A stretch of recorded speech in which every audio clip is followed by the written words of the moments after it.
Panggilan kita untuk berbuah dan berkembang. Maka saya akan mendaratkan permenungan yang kemarin, rekonsiliasi yang kemarin, dengan sebuah apa? Dengan sebuah pertanyaan. Apa sih buah-buah dari sebuah tetesan air mata? Sampai katanya kemarin saking tisunya sudah tidak bisa muat lagi, pakai lap.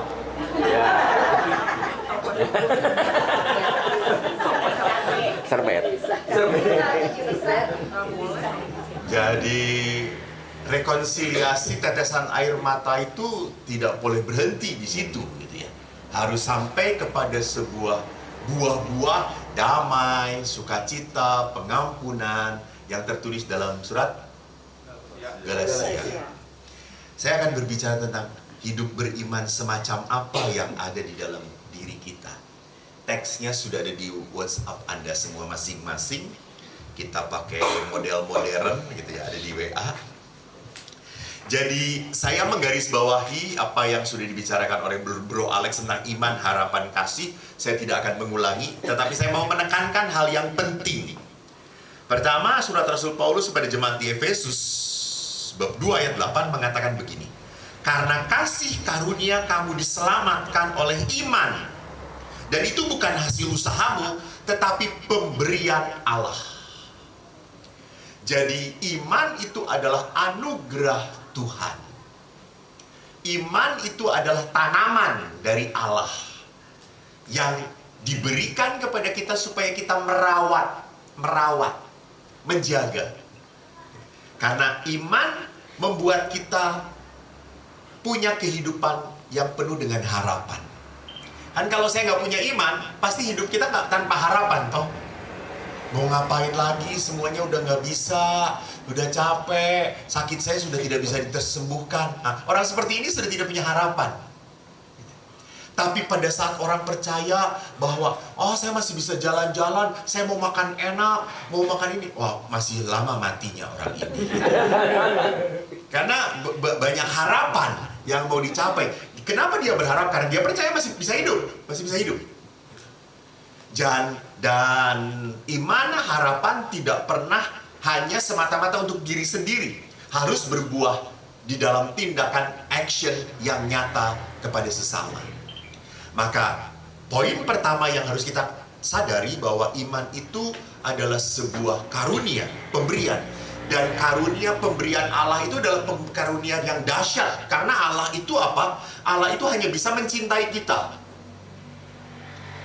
Bahkan Allah mengampuni Anda sebelum Anda minta maaf kepada Tuhan. Itu dahsyatnya Tuhan.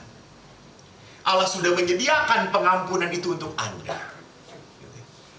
Jadi kalau digambarkan di dalam kisah anak bungsu yang hilang, adalah gambaran bagaimana bapak yang selalu menantikan anak bungsunya pulang. Dia tidak pernah menskenariokan gimana ya nanti kalau pulang, akan gue biarin aja biar tahu diri, biar dia tahu rasa. Udah, skenario cuma Tuhan, skenario satunya dari Tuhan adalah apa? Lari dan memeluk dia.